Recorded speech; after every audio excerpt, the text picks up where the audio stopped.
opção. Todas, pode estudar todas que a Ana deu, inclusive esterificação. Boa sorte. Pode estudar todas. Não, Zé, credo, é muito mal. Fala só que cai, ué. Pode estudar todas. Que sol que cai, Lívia, deixa de ser engraçadinho, né? Ué, a Marcela pede só que cai, se dá? Ah, vai, assiste as aulas lá do cursinho, vê se eu dou. A Marcela só ironiza a cara dela. A Marcela lá, coitada.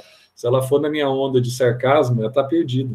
Ela vai estudar tudo que não cai, se ela for pela minha onda de sarcasmo. Quanto mais perguntas, essas coisas, eu falo coisas que não caem. Aí eu já... Entendeu? Tadinho da Marcela. Tem até dó. A Marcela já tá confundindo as coisas, já cocô de grilo com crocodilo, entendeu? Já tá fazendo aquelas confusões naturais que acontecem com o tempo. Aí começa a ter aquelas confusões, fica doidinho. Mas vamos lá, então. Vamos primeiro aqui começar. Hoje vai até 12h30, 12h20, né? Hoje não tem outra solução. É que química não. Química tá tranquilo e química nós estamos em dia. Nós não estamos muito em dia aí, é com a biologia. Mas eu vou terminar hoje, se der tudo certo aqui, porque essa aula aqui, ó, tô na Química 1, tá? Aqui é Química 1. Continuando agora, semana passada eu dei Química 3, a primeira aula, que nós vimos sobre pilhas, tá? Saindo um pouquinho da eletroquímica, para a gente caminhar juntos aqui, terminar essa frente junto. Então, química, nós não vamos ter problema com a química, né? A gente vai terminar todo o caderno 6, espero que ocorra o mesmo com a biologia. Com um adendo. Eu vou pegar, tipo, agora, que eu estou na biologia 3 e 4, vou terminar a biologia 3 e 4 do caderno 5 e biologia 3 e 4 do caderno 6, tá? Então, aí depois, as aulas que sobrarem, eu vou voltar com vocês e vou terminar, se precisar, se a Lenise precisar, porque eu estou desde o primeiro caderno dando 3 frentes de biologia.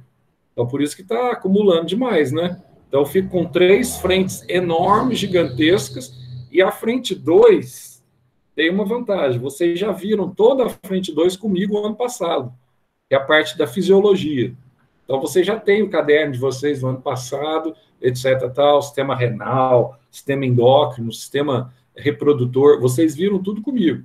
Então, vou deixar a frente 1 e 2 com a Lenise, ela já está na frente 1 mesmo, continua na frente 1, e ela continua na frente 2. Aí, se ela não tiver como ela terminar, eu dou um jeito, eu volto para a frente 2 e vou rasgando as aulas com vocês até o fim, tá?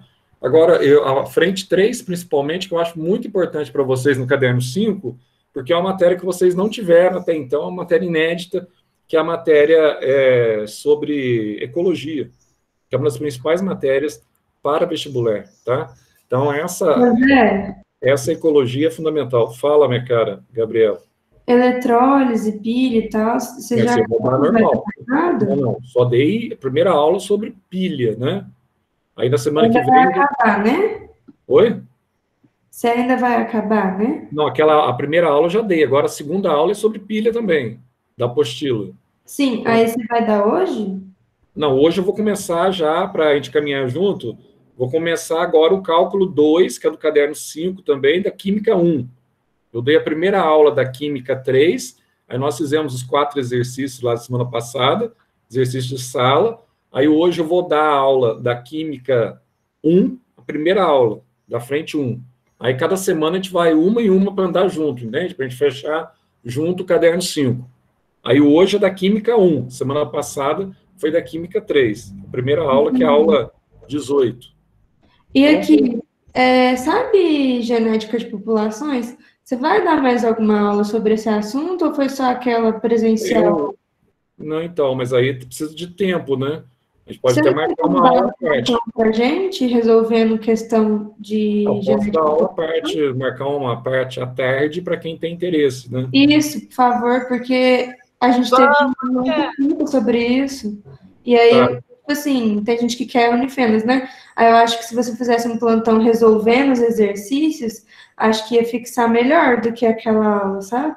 Não, aquela aula foi muito lá no início do ano também, foi uma coisa muito... Vocês não tinham tido a base, né, do genética de populações, etc. A gente pode marcar para um pessoal, tipo o pessoal da Unifenas. Eu vou ver depois com compadre, né? Como é que a gente faz isso aí? Mas a gente pode marcar um plantão à tarde, ver o dia que Marca vocês à tarde, isso. um plantão à tarde. Ver o dia que vocês podem, aí eu dou a aula de genética de populações e faço exercício com vocês, tá? Depois do plantão da Lenise. Os exercícios da Unifenos. A gente faz exercícios da Unifenos, mesmo que são os mais complicadinhos, um pouquinho mais E você complicadinhos. deu uma folhinha que você deu pro cursinho, que tinha várias questões, aquela lá também. Eu dei uma para acho que foi a Carol que me pediu o exercício. Você me deu. Carol Leal. Eu te dei para você também, né? Deu. Foi. Deu. Ô, Pode, Zé, é mais fácil você falar qual horário você pode, porque a gente até que tem um horário bem de boa, é mais o seu que é difícil de arrumar.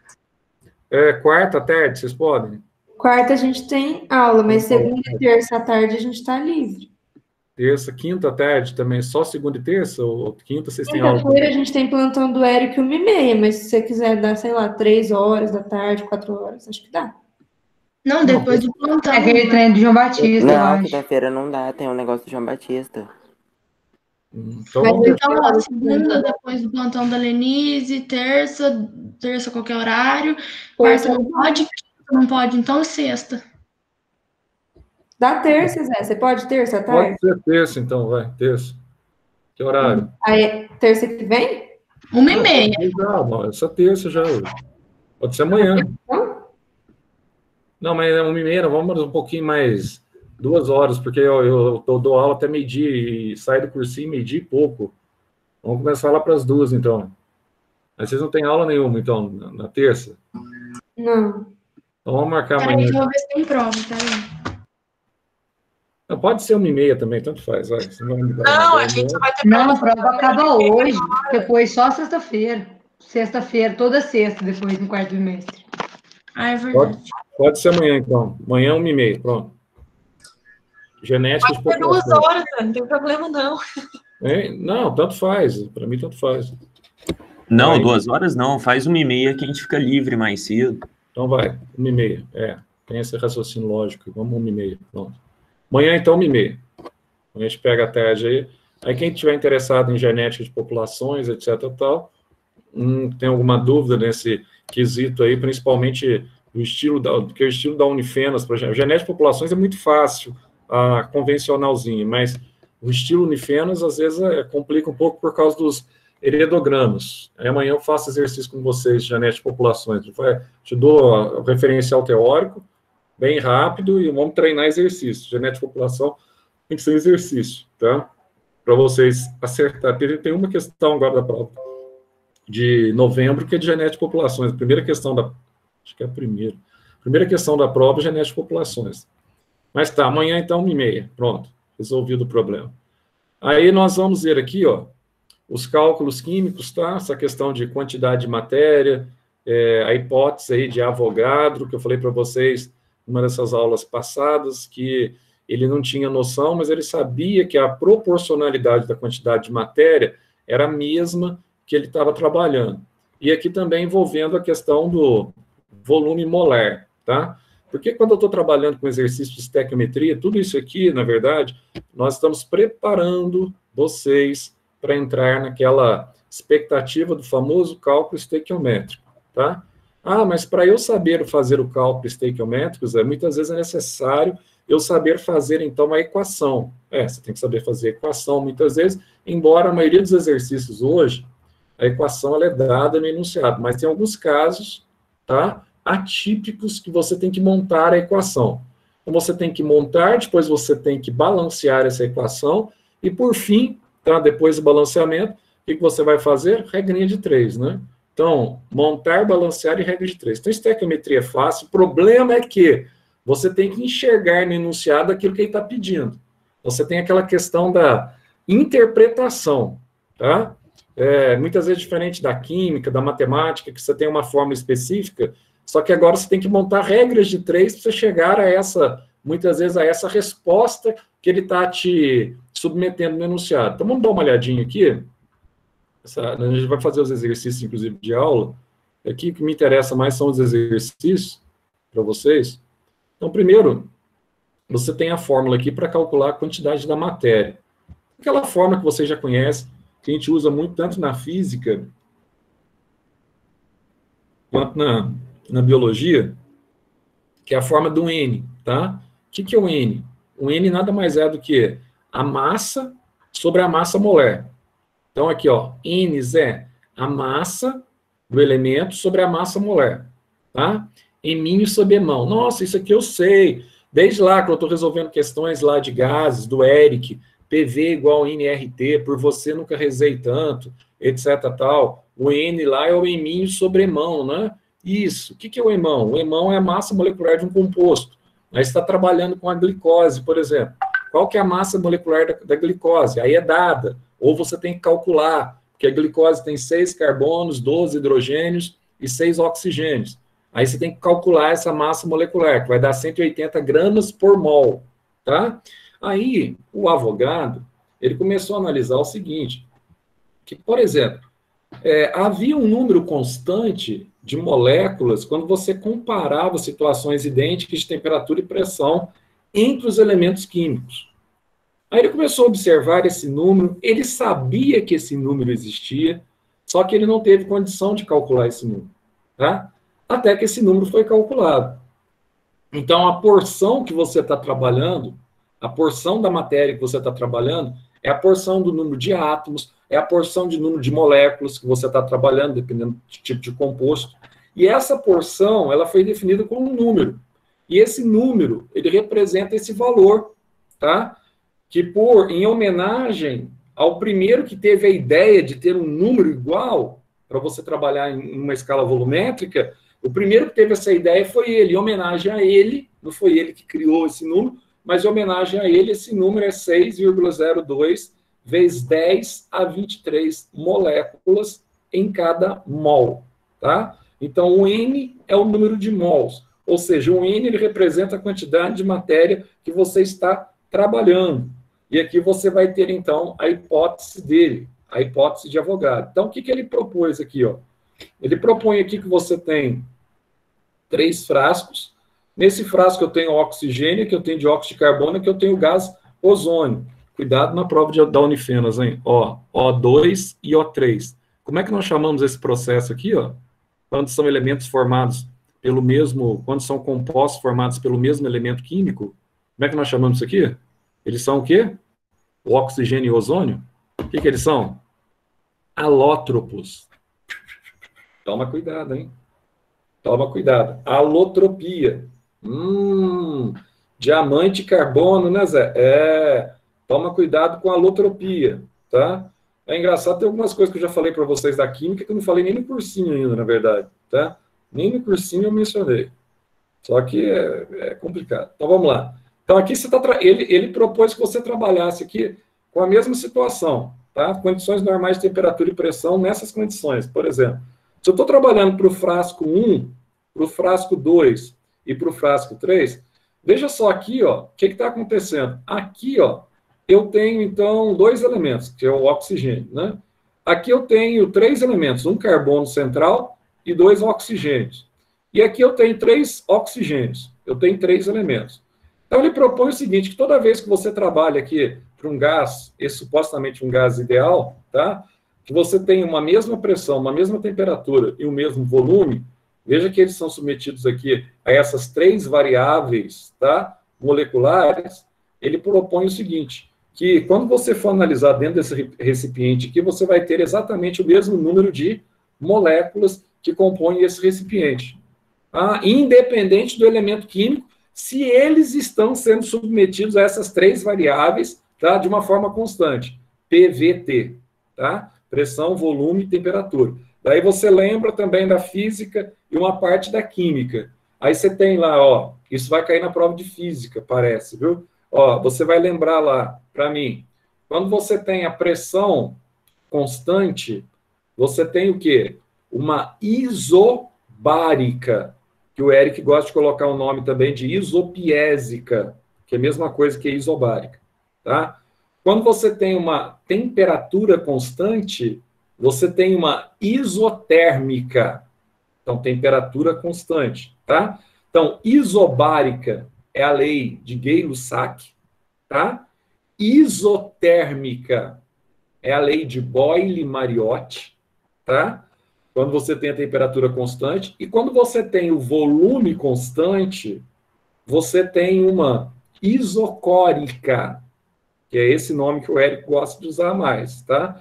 Embora também você pode ter aqui uma isométrica, que é o nome convencional que é utilizado, porque você tem o volume constante, você tem a lei de Charles, tá? Então aí você lembra, que a gente viu isso também, vocês viram com o Érico, quando uma dada massa de um gás ideal, tá? É submetido a uma pressão constante, por exemplo, tá? O volume é uma razão diretamente proporcional à temperatura. Essa é a lei de Gay-Lussac. Vocês têm que saber isso, tá? Quando uma dada massa de um gás é mantida em volume constante, a pressão é uma razão diretamente proporcional à temperatura. Lei de Charles, tá? Tem que saber também, Zé? Tem que saber. Outra coisa que você tem que saber, a lei de Boyle-Mariotti. Aí é o inverso, né? Quando uma dada massa de um gás é mantida a uma temperatura constante, a pressão é uma razão inversamente, aí não é diretamente, as outras duas é diretamente, inversamente proporcional, tá? Ao volume. Então você tem essas 3 leis. E o Avogadro, ele propõe, então, que mesmo que você tenha substâncias ou elementos químicos diferentes, quando você vai submetê-las a essas mesmas condições de pressão, temperatura e volume, tá? Constantes. Então, aqui, ó, isobárica, isotérmica e isométrica. Se eles não variam, aí ele diz o seguinte, se não há variação, então beleza. Não há variação? Não. Então, beleza. Então, o que nós podemos fazer aqui? Nós podemos calcular, então, um número igual de moléculas que ocorre dentro desses recipientes, tá? Embora ele não tenha, né, sabido explicar qual que era esse número mesmo, de fato, né, número de moléculas que tinha, etc, tal, tá? Mas ele sabia que continha o mesmo número, tá? E esse número, posteriormente, ele foi nivelado em laboratório, e em condições normais de temperatura e pressão, você sabe que esse número de moléculas ou esse número de átomos que sempre vai aparecer no enunciado dos exercícios, ele vai ser esse, né? 6,02 vezes 10 a 23, tá? Moléculas, átomos, etc. Quais são as condições? A CNPq antiga, ela propõe 0 graus Celsius, que representa aqui 273 Kelvin, tá? E ela propõe a pressão agora de 1 atm. A CNPq antiga, ela propõe, então, um volume de 22,4 litros. Ou seja, se você pegar 99,9% dos exercícios que você vai achar hoje, tá, em prova vestibular, vai estar esse volume aqui pré-estabelecido que você já conhece lá da química para você calcular. Lembra aquela constante universal da física? Constante universal dos gases, o valor de R, aquele valor, Zé, 0,082 atm vezes litro por mol K, lembra desse valor? Tá? Ou 8,3 newton por metros cúbicos, tá? Vezes o Kelvin, lembra desse valor? Ah, Zé, lembro. Então, esse valor, eles usam ainda esse volume de 22,4 litros. A CNPq agora deu uma calibrada nesse valor e propõe agora 22,7. Ah, Zé, mas é normal achar? Muito raro alguém pedir, tá, com esse volume. Então, você fique atento que, às vezes, na prova, vai falar assim, nossa, o cara errou aqui na digitação. Mas como tem louco para tudo, né, se o cara tiver antenado nas mudanças da CNPq, então, às vezes ele coloca lá 22,7 na sua prova. Aí você fala, nossa, e agora? Não sei o que, era 22,4. Será que o cara errou? Vou contestar a questão. Você não vai contestar, não. A questão está certa, viu? Hoje é 22,7 mesmo. Só que, quando você está resolvendo as questões aí anteriores, vai aparecer tudo 22,4. Não tem jeito, tá? Vai aparecer isso mesmo e isso não vai mudar. Então, tá aí. Aí. Um gás, etc. Tal. Aqui ele fala, ó, 22,7, tá? Bom, isso aqui é fácil. O que a gente tem que saber é fazer isso aqui agora. Isso aqui que o negócio agora que muda de figura, né? Que é fácil, mas você tem que prestar atenção. Ele vai dizer assim, ó, o ferro é um metal Deixa eu pegar aqui, ó, para a gente ir anotando aqui, que eu já resolvi isso aqui. O ferro é um metal essencial para a vida, responsável pela formação da hemoglobina, da mioglobina e de certas enzimas. Então, a mioglobina é a hemoglobina do tecido muscular.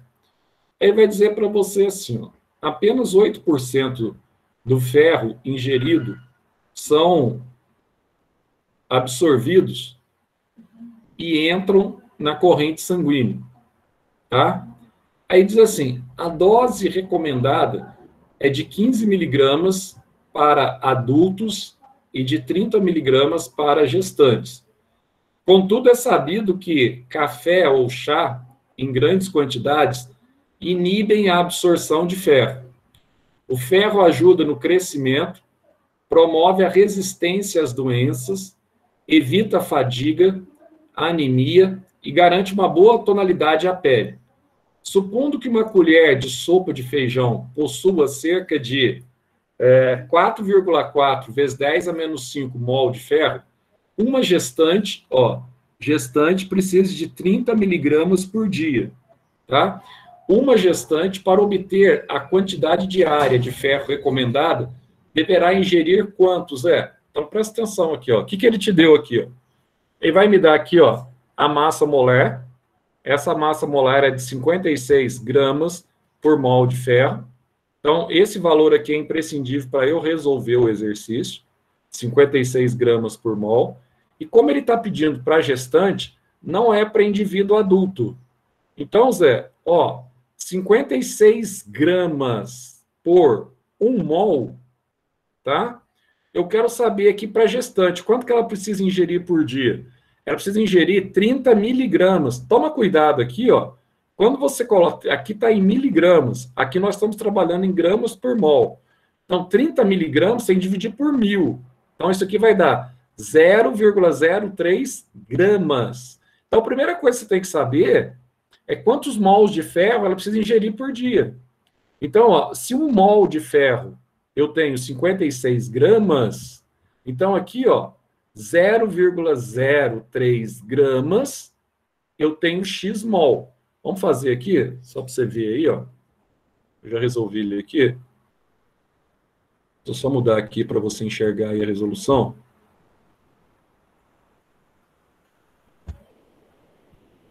Apresentar uma janela, acho que vai dar certo. Tá aqui, ó. Aí, ó. Tá dando para ver aí, né? Vamos lá. Olha só. Então, você tem 56 gramas por mol, tá? Que é a massa molar do ferro.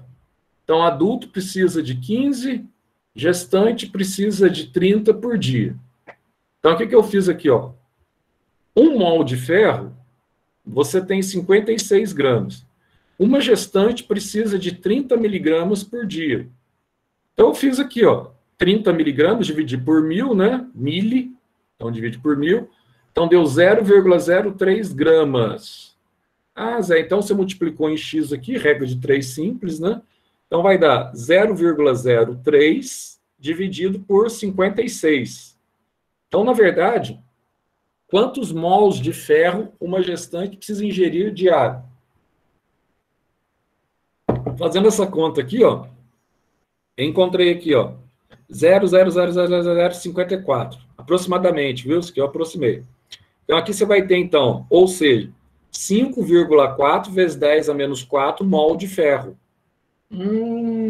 Zé. Mas acontece que no enunciado, o que ele te deu lá, que nós lemos lá? Ele te deu o seguinte, que uma colher, tá, contém 4,4 vezes 10 a menos 5 mol de ferro, lá na parte final do enunciado que você vê aí.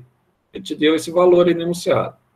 Aí ele quer saber o seguinte, quantas colheres a gestante vai ter que tomar por dia, tá? De feijão, uma colher de feijão, melhor dizendo, né? Tem 4,4 vezes 10 a menos 5 mol de ferro. Ele quer saber quanto que é a indicação para ela tomar por dia, tá? Quantas colheres de feijão ela deve consumir por dia para ela ter, durante a gestação, a quantidade de ferro suficiente para ela manter esses 30 miligramas por dia. Aí eu fiz assim, ó. Uma colher de feijão, você tem esse valor. 4,4 vezes 10 a menos 5 mol de ferro. Aí, ó, quantos mols de ferro ela precisa, ó? Em 30 miligramas, ou 0,03 gramas, eu tenho 5,4 vezes 10 a menos 4 mol de ferro.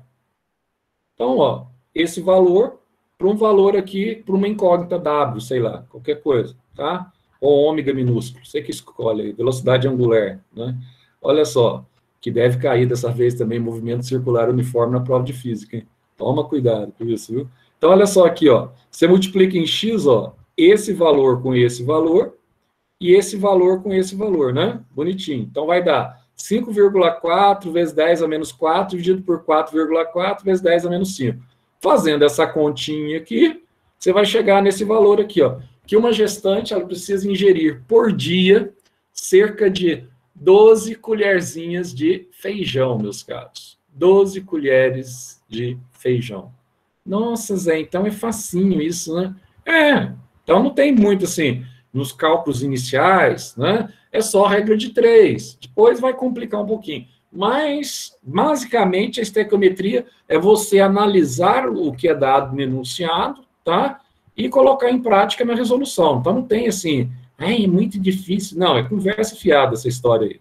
É só você analisar o exercício de uma forma bem lógica. Vamos ver o segundo lá. Vou voltar lá nos nossos amiguinhos. Vamos lá. Se tiver alguma dúvida, você pergunta, viu? Então tá aí o primeiro. Vamos para o segundo.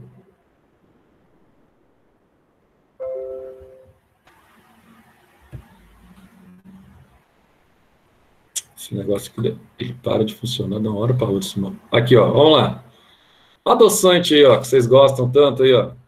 Segundo algumas pesquisas, eles falam que o aspartame é cancerígeno, né, meus caros? Mas hoje em dia, se a gente for fazer essa separação, o que é cancerígeno, a gente não come mais nada, viu? Não come mais nada. Ó, o aspartame é um edulcorante. Opa! Edulcorante. Olha os nomes que os caras colocam. Viu?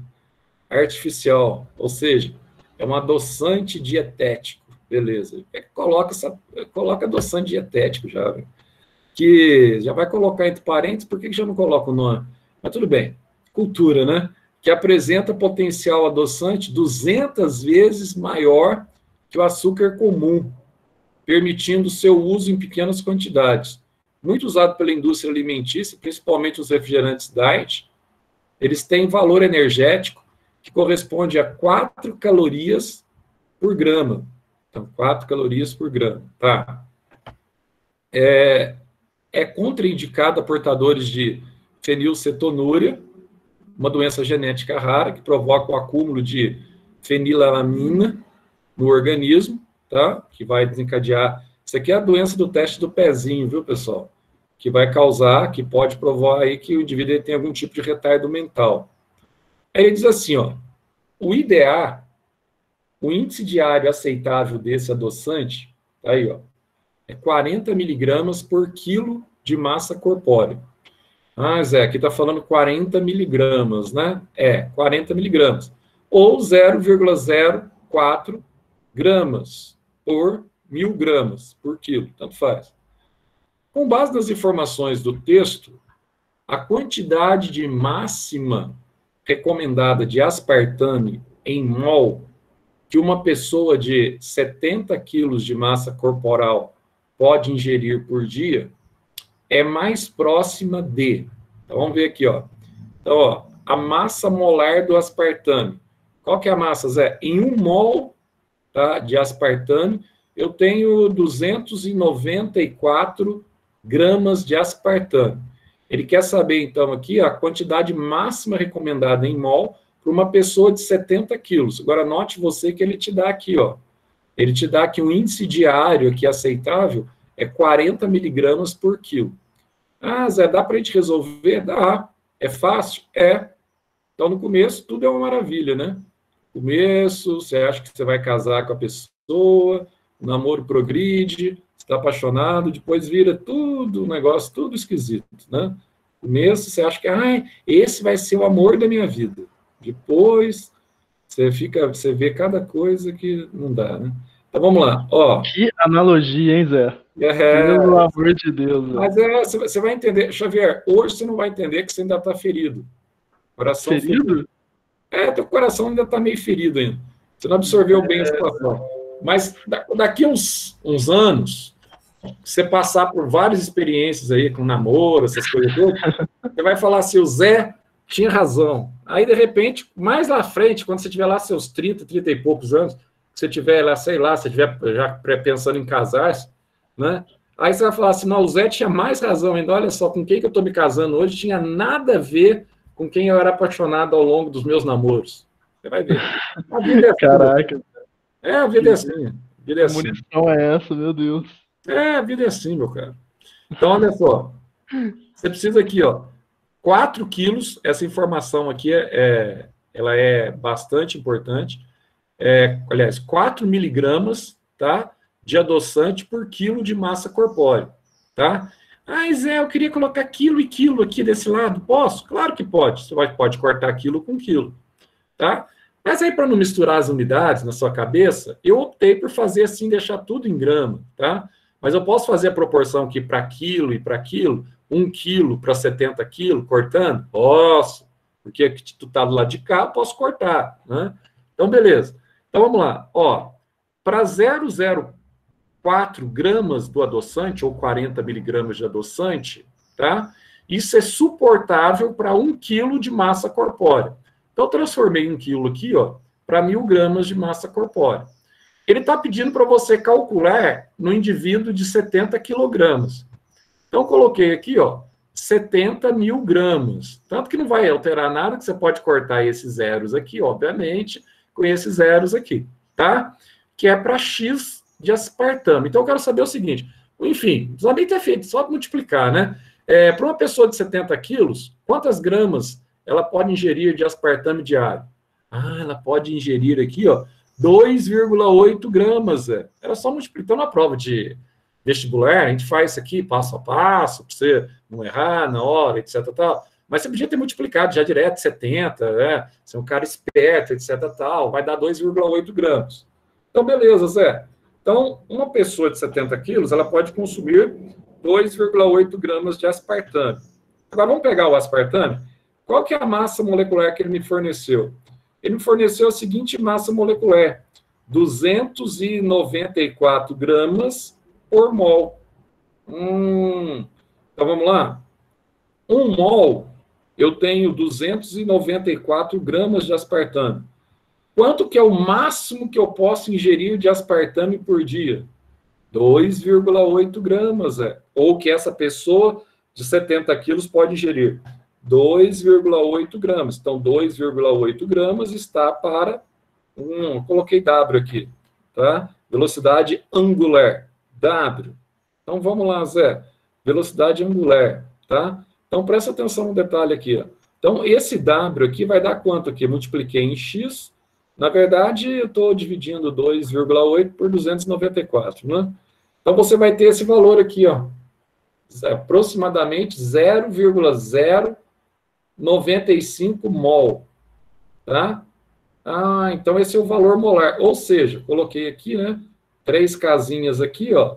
Vai dar, andei 3 casinhas para trás, se a vírgula tivesse aqui, vai dar 9,5 vezes 10 a menos 3 mols, 9,5 vezes 10 a menos 3.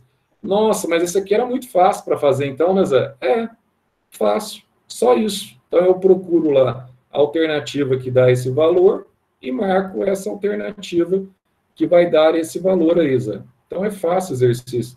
Esses primeiros cálculos aqui são os cálculos bem medíocrezinhos, tá? A gente vai ver ao longo das aulas que nem sempre esses cálculos medíocrezinhos é assim que cai, né? Então, a gente é só para performar. Vamos ver aqui agora o próximo. Então, vamos ver qual alternativa que daria aqui, ó. Ainda daria essa alternativa aqui, né? Letra C. Então, vamos lá.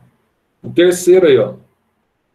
O metano, gás CH4, de forma CH4, é um gás incolor e inodoro, insolúvel em água e solúvel em álcool. Só avisar um detalhe para vocês. acho que eu já avisei semana passada.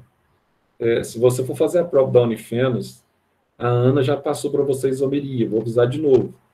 Estude bastante isomeria, tá?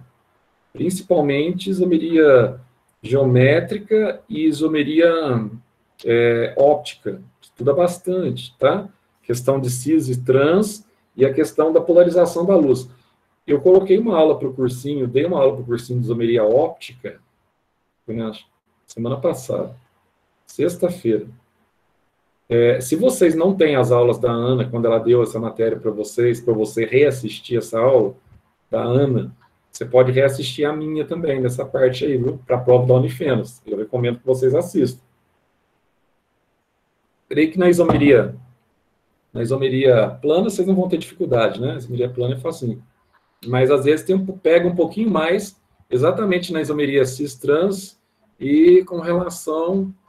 eu não vou falar muito aqui, mas principalmente aos enantiômeros, tá? O número de enantiômeros que um composto que apresenta isomeria óptica, quando ele apresenta, então, aquele desvio, quando a luz polarizada passa por ele, quando esse composto apresenta essa isomeria óptica, tá? Quantos enantiômeros ele pode formar em função do número de carbonos quiral ou carbonos que nós chamamos, tá, de carbonos assimétricos. Toma cuidado com isso. Só isso que eu vou falar para vocês. E outra coisa, tem alguns centros também que você pode ter isomeria sem carbono quiral, desde que você tenha elementos com 4 ligantes diferentes, mas que você tenha, por exemplo, nitrogênio no meio e fósforo, eles podem exercer a função também para estabelecer enantiômeros. Toma cuidado com isso, tá? Porque às vezes você pega lá as alternativas, você bate o olho e fala assim, nossa, aqui tem a letra B e a letra E, não tem nem carbono quiral, então não pode ser essa alternativa. Cuidado, hein? Pode não ter carbono quiral. Quiromancia, lembra a mão, né? Então você tem aqui imagens não sobreponíveis. Aí você fala assim, menino, tem carbono quiral aqui, eu não vou excluir essas duas alternativas. Presta atenção se não tem nitrogênio e fósforo, hein? Presta atenção. O metano de forma CH4 é um gás incolor inodoro, insolúvel em água e solúvel em álcool. É encontrado nos pântanos, onde se forma devido à fermentação anaeróbica sofrida pela celulose sob a ação de micro-organismos, recebendo também o nome de gás dos pântanos. Nas minas de carvão, quando misturado com o oxigênio do ar, constitui o gás grisu, falou sobre isso em química no ano passado, segundo ano, e é o principal componente do gás natural, blá, blá, blá, blá, blá. Aí diz assim, sem um cilindro metálico, há 5,6 litros desse gás, nas condições normais de temperatura e pressão, calcule o número de moléculas nele presentes. Ele quer saber um cilindro, e nesse cilindro tem 5,6 litros. Então, o exercício aqui é muito fácil, né? Então, aqui, ele te dá o valor, tá vendo aqui? O valor que é dado aqui não é 22,7. No exercício anterior, ele vai te dar, normalmente, 22,4 litros por mol, tá? E você sabe que um mol, ele pode ter, então, aqui, 6,02 vezes 10 a 23, número de Avogadro, tá? Moléculas, átomos ou por mol. Então, como é que eu vou fazer isso aqui, Zé? Muito fácil. Esse é mais fácil de todos ainda. Esse é o mais medíocrezinho de todos. Então, vamos dar uma olhadinha aqui nesse. Aí vocês vão tentar fazer, todos eles aí são medíocres, tá? Os exercícios, então, esse aqui não vai ser diferente dos demais. Então, olha só aqui, Vamos resolver ele aqui,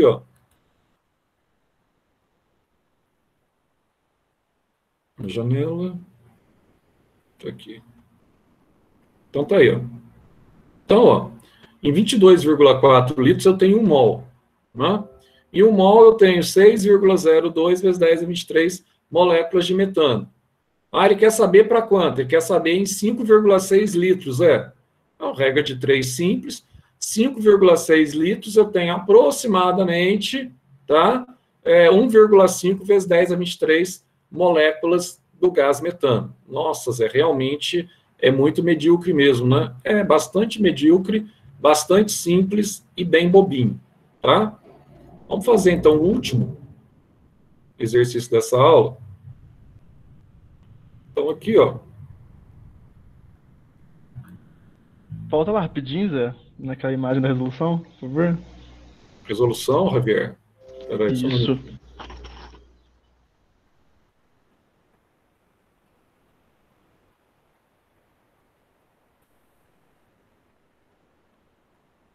Janela, compartilhar a janela. Pronto, Javier.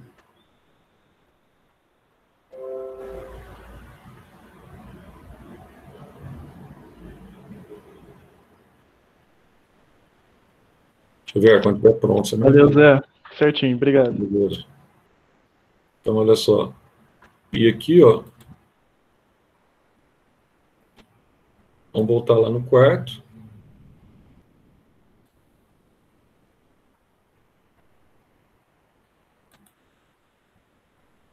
Aí vai dizer assim, ó. Considere enunciado a seguir as propostas para completá-lo.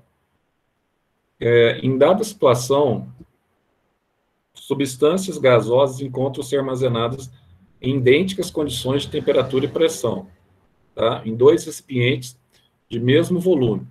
Então, seguindo aquele pressuposto lá, estabelecido pelo Avogadro, como representado a seguir. Aí te deu aqui o gás carbônico, e te deu aqui no recipiente 2, uma mistura de 2 gases aqui, ó, que pode formar aqui um composto que é um óxido, né? Tanto o gás nitrogênio, quanto o gás oxigênio. Aí diz assim, nessa situação, os recipientes 1 e 2 contêm o mesmo número de moléculas, tá? É o princípio de Avogadro, 6,02 vezes 10 a 23 moléculas. Beleza. A mesma massa de substâncias gasosas? Claro que não. Dióxido de carbono aqui, a massa dele é 44 gramas por mol, tá? O oxigênio aqui, ó, o oxigênio 16 é 32 gramas por mol. Então, cada elemento desse aqui vai ter uma massa distinta. Então, não tem nada a ver com a massa. Tem a ver com o número de moléculas, tá? Que ele apresenta dentro do recipiente. O mesmo número de átomos de oxigênio, o mesmo número de átomos na situação 1 e 2 contém o mesmo número de átomos de oxigênio. Não, oxigênio, você só tem aqui, na verdade, ó, 2 átomos de oxigênio, do gás oxigênio. Esse oxigênio aqui, ele compõe o gás CO2. Então, você não pode confundir, né?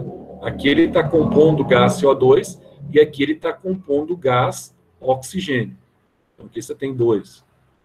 Então, nesse caso, apenas a número 1, tá? A número 1 que você vai ter aqui a mesma situação. Só a 1 que está verdadeira, seria a letra A. Bom, então, já que nós estamos agora nesse embalo, a gente terminou a aula de Química, agora a gente vai fazer o seguinte, a gente vai para a aula de Biologia, acabar o caderno 4, não sei se vai dar tempo de eu acabar, mas eu vou falar sobre protozoose agora, aproveitar aqui com vocês, eu já mandei o resumo para vocês aí, de 7 protozooses, vou seguir aqui na apostila o nome, eu já mandei para vocês aí o resuminho, depois vocês vão acompanhar. Deixa eu só pegar aqui, ó, apostila 4 de Biologia. E depois tem as algas, que as algas são muito fáceis também para guardar. Tem matéria que vocês viram lá no primeiro ano. Isso aí é Biologia 4, né? Biologia 4, a 3 nós terminamos. Protozooses. Está faltando protozooses e algas desse caderno. Bom, primeira coisa, Zé. Que eu tenho Qual que é a frente, aqui? Zé? Essa é a frente 4, deixa eu ver. Beleza. Frente 4, aula 16. Primeira coisa que eu tenho que saber aqui, Zé. O que é protozoose? Bom, protozoo, né? Eu falei para vocês. Protozoários, antigamente, eles eram tidos como os primeiros animais. Ah, então, os primeiros animais, eram conhecidos como primeiros animais. Mas, na verdade, não eram animais, eram seres unicelulares, etc. Tal. Hoje, eles estão no filo, tá? no reino protoctista, tá? Aí você tem, então, no filo protozoo. Os protozoários, eles desencadeiam doenças, em alguns casos, nem sempre. Você tem protozoário de vida livre, você tem protozoário, tá? Parasita, e você tem protozoário benéfico, que eu citei para vocês na aula que eu dei sobre os protozoários, de uma forma geral, e nós vimos até a classificação deles. Mas nessa aula, a gente vai falar especificamente sobre os protozoários que provocam doenças. E nós vamos citar aqui algumas doenças que são provocadas por protozoários, que são fundamentais para o aprendizado de vocês, principalmente em Enem. Aí nós vamos ter algumas doenças aqui em escala de importância. Que nem, por exemplo, a gente não pode deixar de mencionar a malária e a miocardite chagásica, ou doença de Chagas. São duas doenças, e principalmente contextualizar, aí eu coloquei um arquivo para vocês, e nesse arquivo eu coloquei 7, mas vinculadas mais ao Brasil. E que normalmente o Enem ele tende a buscar mais, tá? Relação aqui com as doenças tupiniquins, com as protozooses tupiniquins. Mas vamos falar um pouquinho de cada aí, protozoose. Primeiro, daquelas que estão, tá, relacionadas aí a esse filo, né, que a gente chama de flagelados, que eu também a gente já fez aquele relatóriozinho da aula para vocês, já mandou digitado lá atrás, numa aula que eu dei atrás aí, sobre os protozoários, sobre a origem dos protozoários, que são as algas euglenófitas, que perderam a capacidade de realização de fotossíntese, então formaram os primeiros protozoários, lembrando que todos eles são heterótrofos, né? Exatamente essas algas euglenófitas, que apresentavam os dois tipos de nutrição, tanto autótrofa quanto heterótrofa, que quando expostas a baixa luminosidade ou praticamente ambientes escuros, perderam supostamente seus cloroplastos e formaram os primeiros protozoários. E esses protozoários também aqui são os flagelados. Aí você vai ter aqui um que é bastante conhecido, que é o protozoário que provoca essa doença, que é uma doença chata, mas uma doença que dá para cuidar tranquilamente. Ela não provoca maiores problemas, não, que é a tricomoníase. Esse protozoário aqui, tá vendo que ele apresenta esses flagelos aqui para o deslocamento dentro do hospedeiro, tá? Por via sanguínea. Então, a tricomoníase nada mais é do que um protozoário flagelado. Então, tricomoníase é o nome da protozoose. Não se esqueçam disso. Agora, qual que é o nome do agente etiológico que provoca a tricomoníase, Zé? Aí é o Trichomonas vaginalis. Esse é o nome do agente etiológico, Trichomonas vaginalis. Então, ó, uma coisa que você não pode esquecer, muitas vezes, o que te leva ao fracasso numa prova é que você confunde agente transmissor com agente etiológico. Por exemplo, fala assim, quem é que provoca a dengue? Quem provoca a dengue é o mosquito Aedes. Está errado. O mosquito Aedes ele é transmissor do vírus da dengue. Quem provoca a dengue é um flavivírus. Então, quem que é o agente etiológico dessa virose, da dengue, por exemplo? É o flavivírus. Ah, quem que transmite essa virose? Quem que transmite essa virose? Ah, quem que transmite essa virose é um mosquito Aedes aegypti. Ah, tá, o mosquito é o transmissor. Mas um mosquito, não é ele que provoca, ele transmite a doença. Quem provoca a doença é o vírus, é o agente etiológico. Então, o agente etiológico é o agente desencadeante da doença. Então, você tem agente etiológico e você tem agente transmissor. Toma muito cuidado, porque na prova da Unifens, quem for fazer, vocês vão trabalhar muito com bacteriose, que é uma aula que eu dei para vocês lá atrás. Tá? Então, vocês vão trabalhar muito com bacteriose. Então, presta atenção no detalhe aqui, ó. Aqui eu tenho um protozoário que provoca uma DST muito comum. Mas é muito comum DST ainda? É, pior que é, né? O pessoal não usa preservativo. Acha, não, minha namorada não tem problema, ou minha namorada não tem problema. Vai nessa, charazinho. Vai nessa, não tem problema. Tá? Quem deve cuidar da sua saúde é você. Então, você tem que ter, então, as suas responsabilidades, tá? Não confie em ninguém. Preservativo é essencial, certo? Então, olha só. Então, aqui você tem o Trichomonas vaginalis. O que ele provoca, Zé? Como é que ele é transmitido? Ah, isso é uma coisa só que dá em mulheres? É uma doença, uma protozoose que só dá em mulher? Não. Tá? Então, ó, mas ela é vaginalis. O homem não tem vagina. Não tem nada a ver, tá? Então, ó, Tricomonas vaginalis é porque é um protozoário presente que vai hospedar-se muito na região da vagina da mulher. Agora, o homem, o que acontece? Se ele tiver relação sexual com uma doença sexualmente transmissível, se ele tiver relação sexual com essa mulher que tem tricomoníase, tá? Ele contrai a doença. E ele passa a ser também um transmissor da doença. Não se esqueçam disso. O homem, ele passa a ser um transmissor da doença. Nossa, Zé, então ele é um transmissor. Mas só transmissor, Zé, ou ele pode desenvolver a doença? Não, ele pode desenvolver também. Como que ele pode desenvolver a doença? A forma mais comum dessa doença, tanto no homem quanto na mulher, é aquilo que nós chamamos de uretrite. É a infecção do canal da uretra, onde sai o xixi para o lado externo do corpo, tá? O canal da uretra fica infeccionado, tanto ali na saída, no caso do homem, ali todo o canal pode infeccionar, mas principalmente na região da cabeça do pênis, que a gente chama de glande, tá?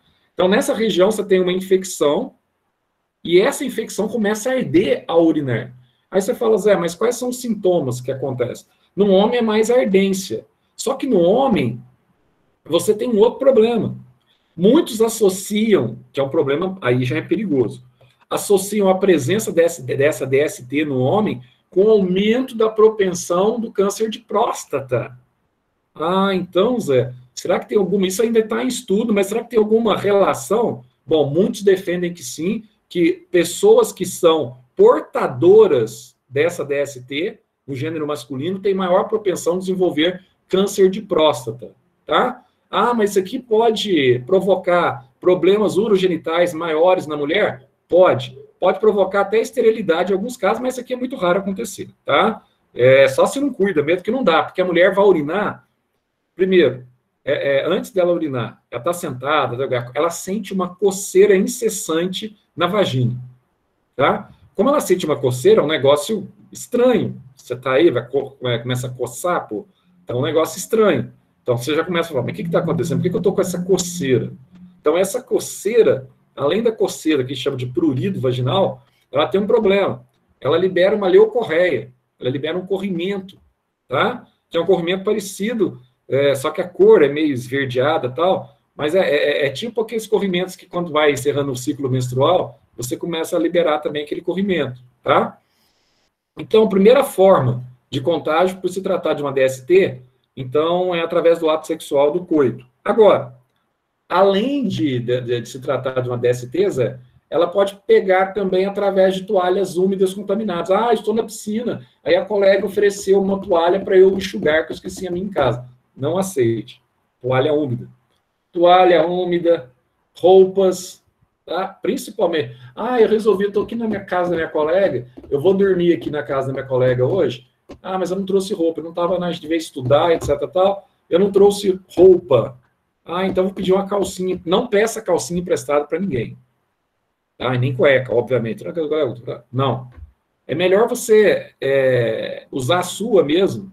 Vira ela, pode virar. É melhor você usar a sua, do que você usar a calcinha emprestada. Não use, porque pode ser uma forma de contágio. Tá? Outra coisa que tem que tomar cuidado, porque isso é complicado. Principalmente a gente está em escola, etc. Tal. Banheiros, uso de vaso sanitário. Você pode também pegar o protozoário. Então, você tem uma série de situações que pode levar esse protozoário aí, tá? Até o canal genital. E aqui cita também a questão do parto, que o bebê pode ser infectado, tá? Até o bebê pode ser infectado, se for a menina, tá? Ou o bebê em si pode ser infectado, principalmente no canal genital de uma mãe infectada. Pode transmitir para... Isso daí é candidíase? Não, candidíase é um fungo, né? Aí você não pode... Inclusive, na prova da Unifenas não é essa. Mas sempre você tem que tomar cuidado que a candidíase, ela tem... A tricomoníase, ela tem sintomas parecidos com a candidíase. Coceira, prurido, odor, né? Tem aquele odor fétido. Mas só que a candidíase é um fungo que é o Candida albicans, que é o mesmo fungo que dá o sapinho na língua de criança também, tá? O Candida albicans. Agora, aqui não. Aqui você tem uma tricomoníase que é provocada por um protozoário. E ainda no sistema reprodutor feminino, você tem uma bactéria que cai sempre na prova da Unifenas, e bacteriose cai, que é a Gardnerella vaginalis, tá? A Gardnerella é uma bactéria que a mulher tem na vagina, só que quando abaixa a imunidade da mulher, ela pode proliferar muito rapidamente, aí começa a dar prurido também, descer aquele odor característico, etc. Tal, tá? Então, você tem Gardnerella, você tem, que é uma vaginose também, você tem a tricomonise e você tem a candidíase, só que cada um provocado por um agente etiológico diferente, tá? Então, aí você tem os sintomas, falei aqui, no caso do homem, você tem queimação, dor na região, tá? Para urinar, etc, tal. Então, o principal aqui, ó, usar camisinha preservativo, tá? Medidas profiláticas aqui, a melhor prevenção. Usar camisinha durante as relações sexuais, tá? Ah, Zé, tem que usar. E outras coisas aí, ó. Cuidados higiênicos, né? Você vai, por exemplo, no banheiro, toma cuidado onde você vai sentar. Leishmaniose, Zé, também é um protozoário que nós chamamos de protozoário flagelado, zoomastigóforo. Exatamente. Só que aqui, a leishmania é o nome do protozoário. Toma muito cuidado, tá? É o nome do protozoário que provoca a doença. Agora, qual que é o nome do mosquito? O mosquito você tem aqui, ó, o Phlebotomus, que é o nome do gênero, tá? E você tem outro gênero aqui que é mais comum no Brasil, que é o Lutzomia. A prova da Unifenas cai tanto o Phlebotomus quanto o Lutzomia, tá? Não tem diferença, não. Pode cair os dois. Agora, Zé, pode cair o nome dele popular, mosquito palha, tatuquira, birigui, pode cair esse nome? É pouco provável. Eu prefiro o nome científico, tá? Eu prefiro o nome científico. Agora, birigui, esses nomes aí, assim, tal, né? Coisinha assim, é bobinho. Mas o que acontece com esse mosquito, Zé? Esse mosquito, ele pica o homem e ele pode ser responsável pela leishmaniose cutânea e pela leishmaniose visceral. A leishmaniose visceral, ela atinge os órgãos internos, como o fígado, como o pâncreas. Ela pode provocar hepato, o baço, espleno, que é o baço, hepato, fígado, espleno, baço, megalia, tá? Crescimento exagerado do fígado e do baço. Pode provocar também problemas no pâncreas, tá? Então, ela pode lesionar tecidos internos, mas, normalmente, o que nós temos de mais problema no Brasil é a leishmaniose cutânea, aquela que nós chamamos de úlcera de Bauru, tá? Nossa, Zé, a úlcera de Bauru? O que acontece?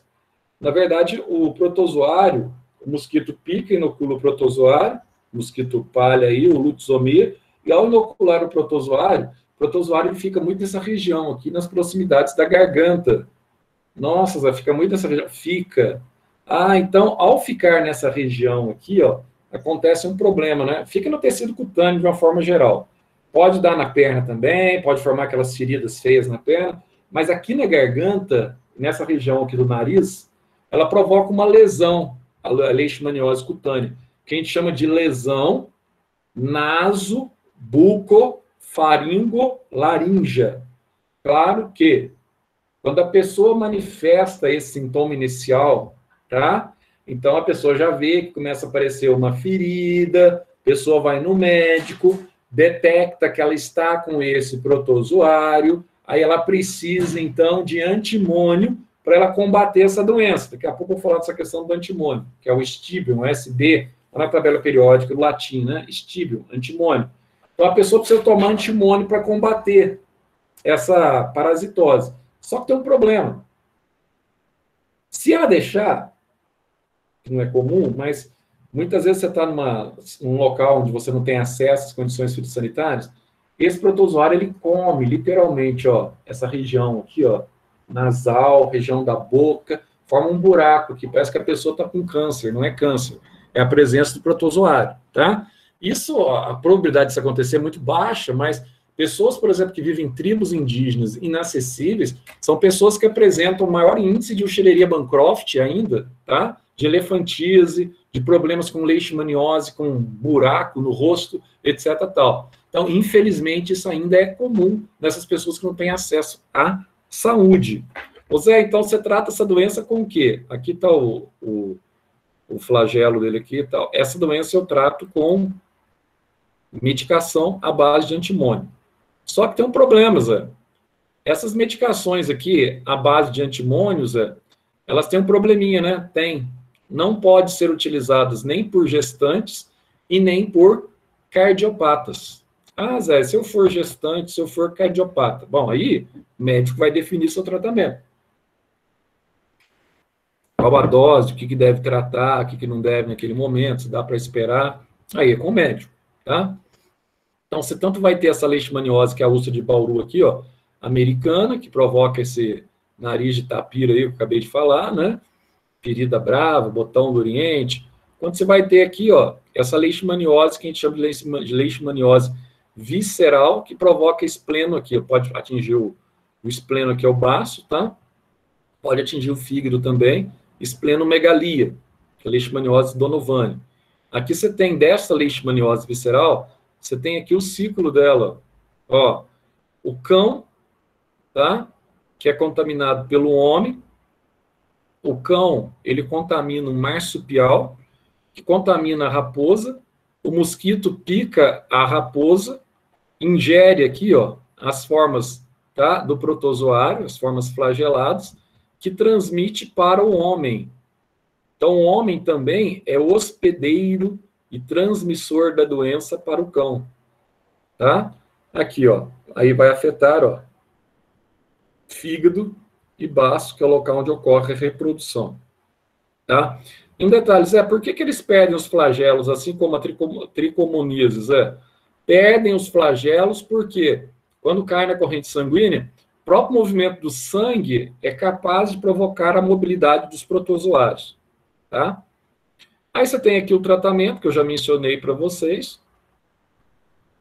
Doença de Chagas. Essa aqui é uma das que mais cai em todos os sentidos, em todos os vestibulares, em todos os Enems, etc. Tal. E sempre, pessoal, tem uma condição, tá, muito interessante para pedir sobre essa doença. Você tem uma mudançazinha aqui e tal, mas sempre o bojo da questão é a mesma coisa. Primeiro, Zé, é um flagelado? É. Qual que é o nome hoje que eles gostam de chamar? Miocardite chagásica, tá? Então, você vai ter um crescimento exagerado do músculo cardíaco devido à presença do protozoário por muitos anos ali já, tá? Na fase, a doença tem duas fases. Tem a fase aguda, que é a fase sintomática inicial, e que depois os sintomas persistem ali por 4 meses. Depois você tem a fase crônica, que a doença vai manifestar-se anos depois da infecção, em alguns casos 8, 10 anos, depois que a pessoa teve o contato com o barbeiro. Outra coisa, aqui você tem o problema do barbeiro, né, Zé? Isso. Qual barbeiro, Zé? Esse barbeiro aqui, ó, ele é conhecido como barbeiro ou chupança. Chupança por quê? Porque ele é um inseto hematófago. Ah, ele é um inseto hematófago? Sim. Ele alimenta-se de sangue humano, né, Zé? Isso. Ele alimenta-se de sangue humano. Ele precisa do sangue humano na sua dieta. Só que tem um problema. O inseto, ele chega aqui, ele pousa aqui no meu braço, por exemplo, estou lá dormindo, tá? Aí estou dormindo. Ele pousa no braço, aí começa a sugar o sangue. A picada dele é indolor, você não sente nada, quando ela é cutânea. Mas, normalmente, ele pica mais o rosto, porque quando as pessoas estão dormindo, estão com lençol, alguma coisa, ele opta e o rosto fica exposto. Por isso que eles chamam ele de barbeiro, porque ele faz a barba, né? Ele pica o rosto, normalmente, nem sempre. Pode picar o olho também. Aí, olha só, aí quando ele pica o rosto aqui, ó, você não sente nada na hora da picada. O problema também não é tanto a picada em si, né? Porque não é a picada que transmite a doença. Ele pica e evacua, coloca fezes com o protozoário perto do buraquinho da picada, tá? Então, coloca essas fezes com o protozoário, o que acontece? Depois que ele tira o trombócito dele bucal, estilete bucal, aí ele sai dali, e você sente uma coceira, e você está dormindo, você faz esse movimento. Ó. Você mesmo coça inconsciente. Só que quando você coça, você joga as fezes dele no buraquinho da picada. E nas fezes dele, você tem aqui, ó, o protozoário, o Trypanosoma cruzi. Tá? Então, esse é o protozoário, é o famoso Trypanosoma cruzi. Tá? Ah, Zé, mas eu tenho só aqui o Trypanosoma cruzi? Não. Tá? Eu tenho outros protozoários, mas principalmente aqui, desse Trypanosoma aqui, ó, do barbeiro, é o cruzi. tá? Agora, então deixa eu entender, Trypanosoma cruzi é o nome do protozoário. Eu podia ter aqui Trypanosoma gambiense, posso, mas aí é da mosca do sono, não é da doença de Chagas, mas é o gênero Trypanosoma também. Ah, mas Trypanosoma cruzi. Então, você falou do barbeiro. Quais são os principais tipos de barbeiro que podem estar contaminados? Lembrando que a maioria desses barbeiros são virgens. E eles se contaminam quando eles picam animais silvestres que estão contaminados ou picam o homem doente. Tá? É muito mais nós que contaminamos os barbeiros que os barbeiros nos contaminam. Essa é a verdade. Então, quando eles picam animais doentes, animais silvestres como gambá, cotia, macaco, tá? Você tem uma série de animais doentes que pode ser portador do protozoário. O barbeiro pica, isso nós chamamos de reservatório natural da doença, o barbeiro pica e se infecta. Aí ele passa a ter o protozoário. Como é que é o nome dos barbeiros? Além de eu saber o nome do agente etiológico, o nome do elemento que desencadeia a protozoose, eu tenho que saber o nome do transmissor também? Tem. Aqui você tem, ó, Trypanosoma, ou você tem o Triatoma infestans, que é o nome do barbeiro mais comum que transmite, tá? Através das suas fezes. Você tem aqui, ó, o Trypanosoma brucei brasiliense. Esse aqui, ó, é o segundo mais importante, que é o sordina, tá? O terceiro é o Panstrongylos megistus. Esse aqui, ó, pseudomaculata, não é tão comum, não. Trypanosoma pseudomaculata. A triatoma, aliás. Toda vez que você TT ponto aqui, refere-se ao triatoma inicial aqui. Agora, o que cai mais? Esse aqui, ó, Triatoma infestans, tá? Sordina em segundo lugar e o Panstrongylos megistus. Tem o rodinense também, etc. Tal. Zé, qual que é o problema? Bom, aqui você está vendo, ó, tá picando, ó. Depois ele vai colocar suas fezes aqui com o protozoário, tá? Quando ele cai no sangue, o protozoário, tem um detalhe aqui, ó. Ah, Zé, ele caiu no sangue, ele perde o flagelo, porque vai movimentar com o movimento do nosso sangue. Aí ele vai parar onde, Zé? Principalmente no coração, tá? E no intestino do homem, principalmente nessas regiões. Pode até vir da região meningoencefálica também, mas é mais raro. No coração e no intestino, aí, Zé, ele fica ali hospedado por 8 anos. E os sintomas nos 4 primeiros meses, que é a fase aguda da doença, o cara tem, às vezes, algumas febres, parece que ele está com uma virose, mas ele não está com um processo de viremia, não. Na verdade, o problema dele é com o protozoário. E tem até medicações que, se o indivíduo ele fosse diagnosticado no período inicial da doença, tem uma medicação da Universidade Federal de Pernambuco, desenvolvida aqui no Brasil, tá, que é eficaz até para você conseguir matar no estado agudo da doença. O problema é que no estado agudo, raríssimos casos que o indivíduo vai descobrir a infecção, tá? Ele vai descobrir mais no estado crônico. Ô Zé, é só através do vetor mecânico? Não, não é. Tomar suco de açaí, tomar garapa de cana, tá? Também é forma de transfusão. Por que, Zé? Você pega a cana ela tem aquelas reentrâncias assim, ó, e muitas vezes o barbeiro, ele vem, coloca os ovos dele naquela reentrância da cana. Aí quando o cara faz aquela moagem para você tomar a garapa, ele moe ali junto os ovos, tá? Ou fezes que ele colocou ali perto aos ovos dele, ele evacuou naquela fresta da cana. No açaí, em cima da região do fruto do açaí, tá? Muito comum, principalmente naquela região do Pará. E o detalhe, mas eu tomo açaí pasteurizado. Pasteurização não mata Trypanosoma cruzi. Pasteurização não mata Trypanosoma cruzi. Então, o risco sempre existe. Aí, como é que acontece? Ele pode penetrar aqui, você colocou o suco na boca, ele pode penetrar pela mucosa bucal e cair na corrente sanguínea, tá? Forma um sinal no olho aqui, que a gente chama de sinal de Romanin, tá? Esse sinal de Romanin, que é, na verdade, a expressão, é homenagem ao médico argentino que detectou essa condição dele penetrar aqui no olho, através da mucosa do globo ocular. No outro dia você acorda, tá com o olhão assim inchado. Outra coisa, antigamente fazia-se um exame, quando você ia para o tiro de guerra, você tinha que fazer exame de sangue, chamava Machado Guerreiro, exame antigo, para ver se você tinha o protozoário no sangue. Se você tivesse, você não precisava nem fazer tiro de guerra, tá? Hoje você tem os exames tipo ELISA, né? Que detecta a presença, que é muito mais avançada, etc. Tal. Não usa mais Machado Guerreiro. Mas na época eles colocavam assim, negativo para o Machado Guerreiro, quer dizer, você não tinha o protozoário, tá? Outra coisa também, passa da mãe para o filho, tá?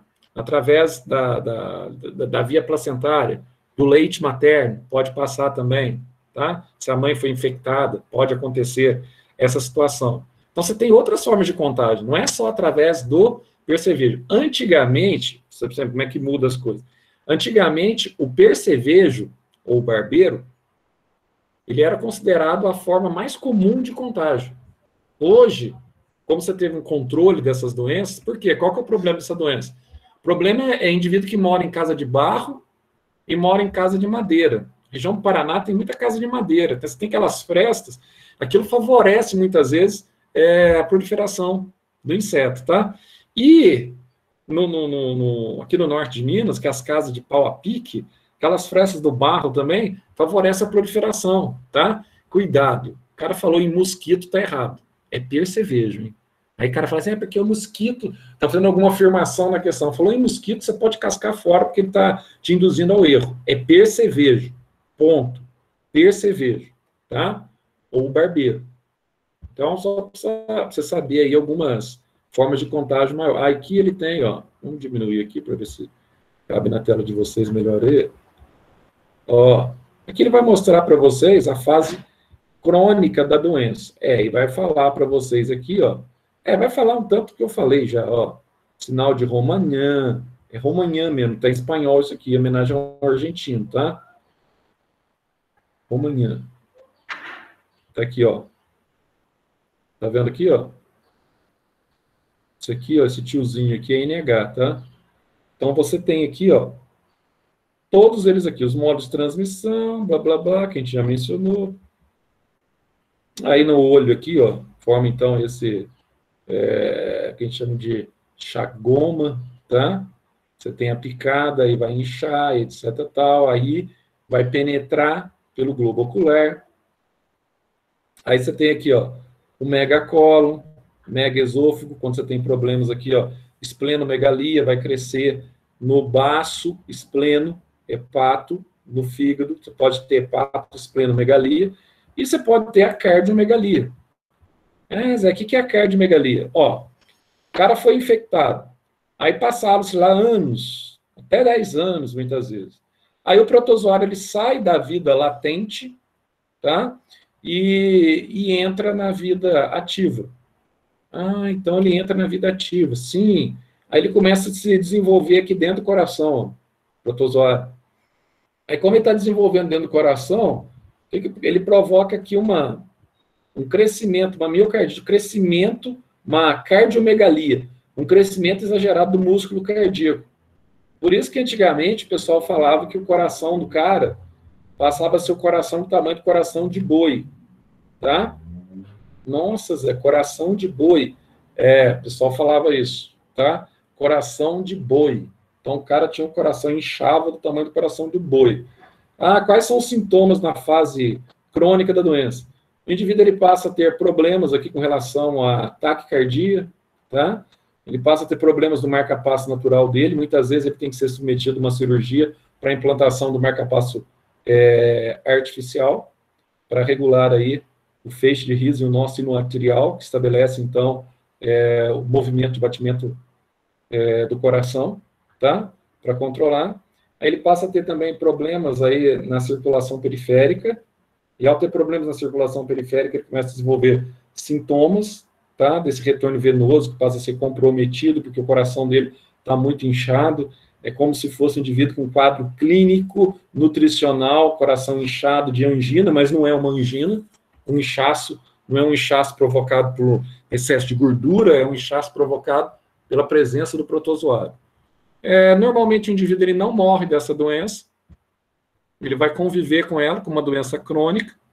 E por quê? Porque os infectados normalmente são pessoas acima de 40 anos, aí vai morrer de outra causa. Agora, em alguns casos, é mais exceção, é necessário fazer transplante de coração. Tá? Em alguns casos. se o indivíduo quiser ter uma sobrevida. Lembrando que o transplante cardíaco, para a pessoa já de uma certa idade, a pessoa tem aí uma vida aí em torno de 4 a 6 anos de duração, né, que é em média, de transplante cardíaco. Agora, se for mais novo, esse problema não acontece, tá? Então, você tem aí, tal, acidental, blá, blá, blá, transmissão, giardíase. Aqui nós temos o outro protozoário, esse aqui provoca diarreia. A Giardia intestinalis, ou também conhecida como Giardia lamblia. É um outro protozoário flagelado bastante importante, bastante comum, tá? Como doença. Então, primeira coisa, não confunda giardíase com amebíase. Em que sentido? A amebíase é um protozoário que atinge o intestino grosso. A giardíase é um protozoário que atinge o intestino delgado, tá? Então, qual que é a diferença, Zé? Outra diferença. Na amebíase, normalmente o indivíduo ele apresenta, não apresenta sintomas, ele é assintomático. No máximo que acontece é quando ele vai ao banheiro, ele tem vontade de evacuar, mas quando ele tenta evacuar não sai nada. Ou sai pouquíssimas fezes, e quando sai fezes ainda sai com manchinha de sangue. Na giardíase, não. Na giardíase você tem diarreia mesmo, né? Sai muita diarreia fétida mesmo, tá? Que você não consegue ficar nem perto. Como é que você ingere a doença? Essa doença aqui, ó, você pega com água contaminada com esgoto, onde tem os cistos do protozoário. O indivíduo toma água, toma os cistos do protozoário, tá? Eles rompem na região do duodeno e começam a hospedar aquela região aí, provocando esses probleminhas aí. Ah, isso aqui é fácil, né, Zé? Se eu tomar o Anita, resolve o problema? Resolve. Normalmente, sim. Tá?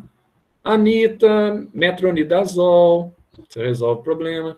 Com relação a giardíase, aos protozooses aí, intestinais, amebíase também se resolve, tá? Então, é fácil, mas ela causa esse desconforto, ela não provoca assim, Zé, eu tô tomando, vou comer uma fruta, não sei com que água que foi irrigada essa fruta. Pois é, fruta, hortaliças, tem que ter todo cuidado aí, na hora de você manusear frutas e hortaliças, tá? Quando você manuseia essas frutas e hortaliças aí, você tem que saber, principalmente também, de onde elas vieram, né? Se eu usar um pouquinho daquele cloro específico lá, é legal, porque o cloro, ele bloqueia, muitas vezes, a propensão que você tem de transmissão de protozoose. Vinagre não adianta absolutamente nada. Minha mãe coloca no vinagre. Não adianta. Infelizmente, tem que lhe informar que não adianta.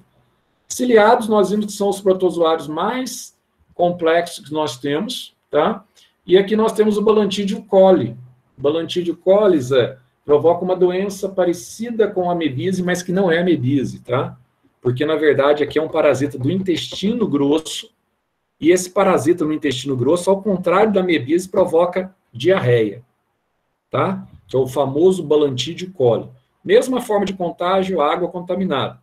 É o único protozoário mais interessante em termos daqueles que provocam doença, é o Balantidium coli, tá? Porque o Paramecium caudatum, você vai lembrar comigo lá que nós vimos as características dele, é um protozoário de vida livre. Aí você vai ter aqui, ó, agora já os risópodos, sarcodíneos, aqueles que apresentam pseudóptero. Aí tem a amebíase, que é a entameba histolítica, tá? O reservatório é o próprio ser humano. Essa disenteria, que não é bem disenteria, você tem vontade de evacuar, mas saem poucas fezes, e é um parasita do intestino grosso.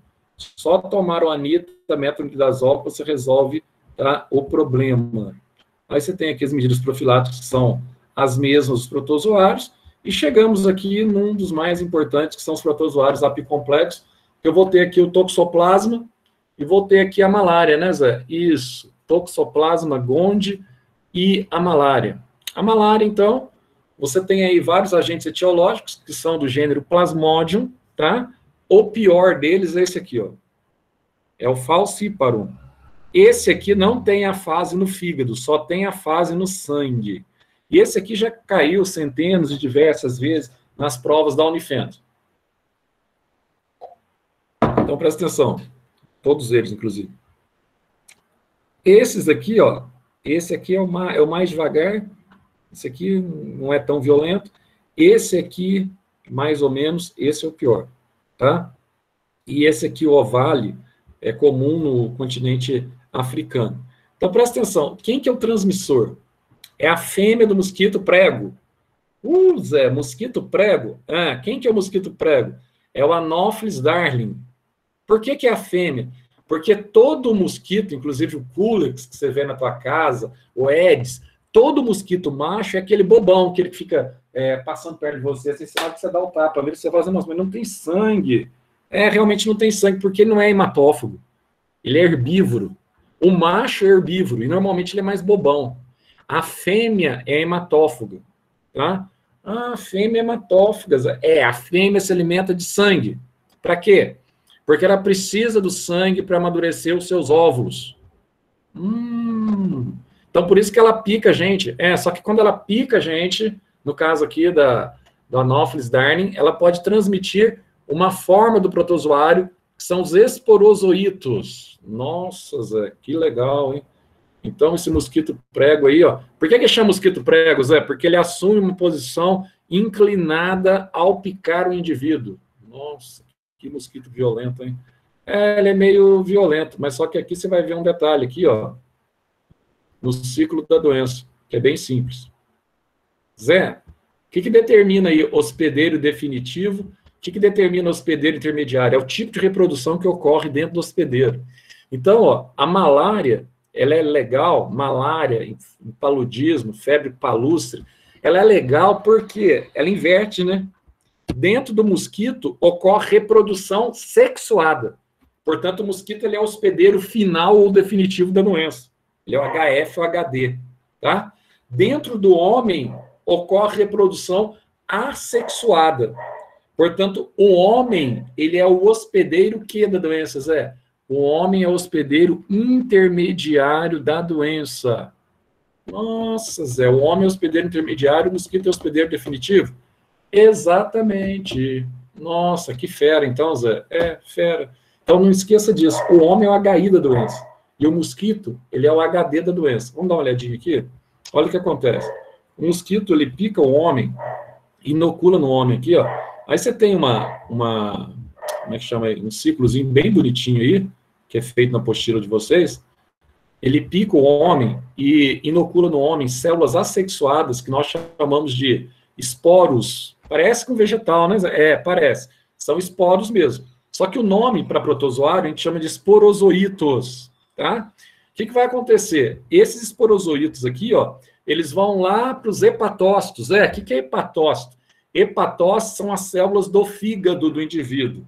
Nossa, que fera, Zé. Então, ele vai se reproduzir aqui no fígado do indivíduo. Exatamente, ele vai se reproduzir no fígado do indivíduo, na região dos hepatócitos. Aí, por reprodução assexuada, tá? Que a gente chama de esquizogênese ou esquizogonia, ele vai formar aqui, ó, outras formas que são os merozoitos. Então, presta atenção no detalhe aqui, ó. Esse primeiro estágio da doença aqui, ó, tá? Ele é fora da hemácia. Ele dura em torno de 6 a 16 dias e acontece fora dos glóbulos vermelhos. Nossa, Zé, ele acontece fora dos glóbulos vermelhos. Sim, ele acontece fora dos glóbulos vermelhos. Se ele acontece fora dos glóbulos vermelhos, ele é a fase exoeritrocítica. Guarda bem esse nome, tá? Fora. Exoeritrocítica da malária. Nossa, que fera, exoeritrocítica. Isso, porque acontece no fígado, fora da hemácia. Depois que os hepatócitos aqui, ó, que eles são produzidos nos hepatócitos, eles são liberados do fígado e caem na corrente sanguínea. Aí, ó, eles começam a penetrar, então, nas hemácias. Aí vai acontecer o quê? A hemácia infectada, ela vai enchendo. Deixa eu ver se tem um volume aqui, para você ver ela estourar, ó. Ela vai aqui, ó, aquela aqui, ó. Ela vai enchendo de merozoitos, eles vão se reproduzindo dentro da hemácia. Ela vai enchendo, até que chega um momento que a cada 48 a 48 horas, ou 36 horas, você vai ter a ruptura da hemácia. E essa ruptura da hemácia coincide com a febre da malária. Zé, então coincide com a febre da malária? Coincide. A hemácia rompe, ela estoura, libera os merozoitos na corrente sanguínea e libera uma substância, uma proteína que nós chamamos de hemozoína. essa proteína hemozoína é que provoca os acessos febris da malária, tá? No sangue. E é por isso que, dependendo da espécie que você foi infectado, se é o Plasmodium vivax, a cada 48 horas, se é o Plasmodium malari, por exemplo, a cada 72 horas, de 2 em 2, de 3 em 3 dias, você tem os picos febris, que é o tempo para as hemácias se encher novamente, tá? De merozoítos e explodir. Com a explosão de parte das suas hemácias, você tem uma queda de hemácias no sangue. Então, é comum o indivíduo que tem, tá, o problema da malária desenvolver aquele amarelão anêmico, porque ele tem uma queda do número de hemácias que estão sendo destruídas. Tá? Então, Zé, e aí, Zé? E esses merozoítos aqui, ó? Eles vão continuar aqui no plasma sanguíneo, uma parte volta a penetrar novas hemácias, outra parte continua no plasma. Essa parte que continua no plasma aqui, ó, aí vai acontecer o quê? Eles sofrem diferenciação celular e formam isso aqui, ó, os gametócitos. Aí você vem aqui, ó, o mosquito prego fêmea, Anopheles darling, vai picar o homem. Ela pica o homem e vai ingerir. Vai ingerir o que, Zé? Ela vai ingerir o quê? Vai ingerir os gametócitos. Então, dentro aqui, ó, do mosquito, você tem, então, os gametócitos, Zé. Nossa, que fera! Eu tenho os gametócitos. Esses gametócitos dentro do mosquito vai formar aqui 2 tipos de gameta. Macro e microgameta, que se fundem, macro feminino, micro masculino. Eles se fundem e formam o zigoto. Esse zigoto, por sua vez, vai formar o oocisto na parede estomacal do mosquito, vai se dividir e vai produzir aqui novos esporozoítos dentro do mosquito, que vai para o estilete bucal da fêmea. Então, ela vai picar o homem e inocular, tá, esses esporozoítos.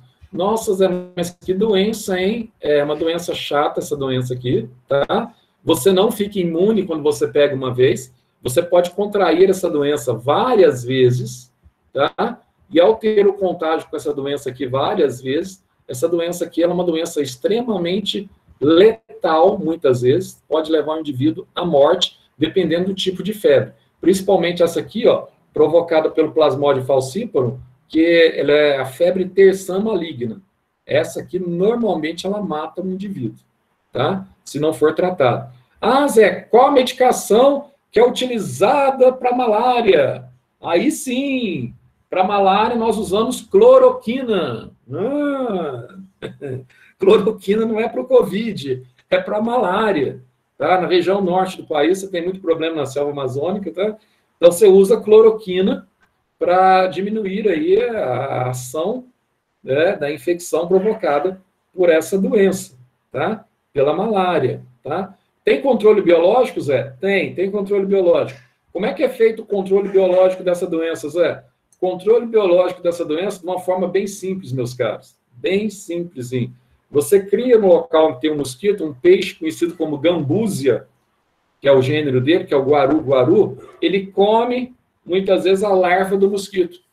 Como ele come a larva do mosquito, você diminui a infestação do mosquito e diminui a transmissibilidade da doença. E, por fim, aí, deve ser o último, um outro protozoário apicomplexo, que apresenta aquele complexo apical para transmitir, né, no homem, esse aqui, ó, a doença do rato suicida, conhecida como toxoplasmose. Nossa, Zé, isso aqui, então, o agente transmissor é o famoso Toxoplasma gondii? Sim, aquele que você pega do gatinho, mas pode pegar também do cachorrinho. Então, vamos entender aqui rapidamente, Zé. Essa doença, esse protozoário, aliás, o Toxoplasma gondii, ele se desenvolve no rato, normalmente na região cerebral do rato, tá? No cérebro do rato. Aí você fala, Zé, mas um ser, que é um ser unicelular, ele tem a capacidade, Zé, de no cérebro do rato, um ser unicelular, pare e pensa comigo, ele tem a capacidade de mudar a forma de pensar do rato, não a forma de pensar, a forma de agir do rato, tá? Como, Zé? Ele consegue reverter, tá, a condição do rato, toda vez que ela sente o cheiro da urina do gato, que ele sente o cheiro da urina do gato, ele vaza, ele tem medo, né? Só que ele muda essa percepção E toda vez que o rato ele passa a sentir o cheiro da urina do gato, ele confunde, tá, o rato, através do protozoário que confunde, e coloca na cabeça do rato que tem uma fêmea no cio. Na verdade, tem um gato para comê-lo, não uma fêmea no cio. Aí o que acontece? O rato fica atraído pelo gato. Nossa, se pode. Aí ele vai direto para o gato come o rato. E no tubo digestório do gato, o protozoário vai completar o seu ciclo. Completar não, vai realizar mais uma parte do seu ciclo. Tá aqui, ó, os animais, que vai aqui, ó. Olha aqui, ó, o gatinho, etc, tal. Ele comeu aqui, né, um rato, etc, tal, que já está infectado. Aí esse animal aqui pode contaminar, inclusive, o homem, tá? Ah, mas de que forma que é contaminado, Zé? Bom, uma das formas é quando você tem um gato em casa e o gato ele tem hidrofobia, ele não gosta de água. Então ele lambe os pelos dele. Se você colocar o microscópio na pele do pelo do gato, você vai ver que é muito sujo o pelo de gato. Porque ele passa a saliva dele o tempo inteiro para limpar, para aparentemente ficar limpo, mas na verdade não está limpo, tá? Ele lambe o pelo e lambe o ânus. Só que o protozoário é liberado com as fezes.